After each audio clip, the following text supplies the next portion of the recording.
New court proceedings are underway today for disgraced Hollywood producer and movie mogul Harvey Weinstein. This is the second time Weinstein is facing trial on allegations of rape and sexual assault. His first trial, 5 years ago, helped to inspire the Me Too movement. Weinstein is already behind bars, serving a 23-year sentence after being convicted on similar charges. He has filed an appeal. And for more, I'm joined by reporter Steve Futterman in Los Angeles. So, Steve, tell us what's happening today and what we can expect in this trial. Well, Sarah, today it's jury selection, and it's going to be a bit more tricky than most trials because of all the publicity the Harvey Weinstein case has received. Potential jurors will not be asked if they have not heard about the case. We assume that they've heard something about the case. The big question for potential jurors is, can they put aside anything they've heard or seen about the case and judge the case based solely on the evidence presented in court? Now, this will take up to 2 weeks. Opening statements are set for October 24th. The charges here involve 5 women. The alleged crimes took place between 2004 and 2013. Harvey Weinstein accused, like he was in New York, of sexual misconduct charges, sexual harassment charges, sexual assault charges, including 4 cases of rape.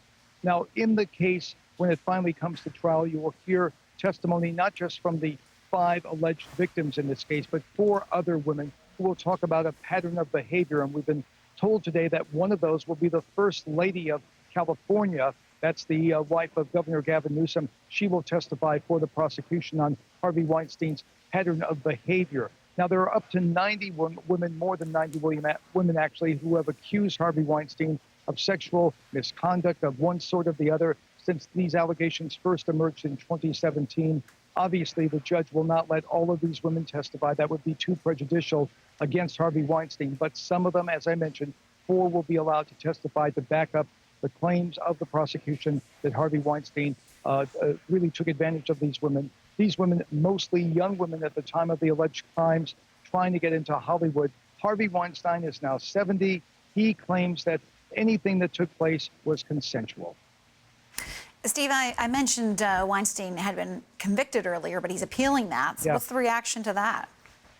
Well, there are many people who are quite concerned because it was quite a stretch to get the high courts in New York to let this appeal go through. So I think it was a surprise to most legal observers that Weinstein's been able to proceed this far with his appeal. But they view the Los Angeles case as sort of a backup, a fail-safe, if you will, if this case in New York is overturned. In the New York case, 23 years in prison. The case here in Los Angeles carries a maximum sentence of 140 years in prison. So they're hoping that even if that case is overturned, no suggestion that it will be, but if it's overturned, the Los Angeles case will take care of that. Steve Futterman in Los Angeles, thank you.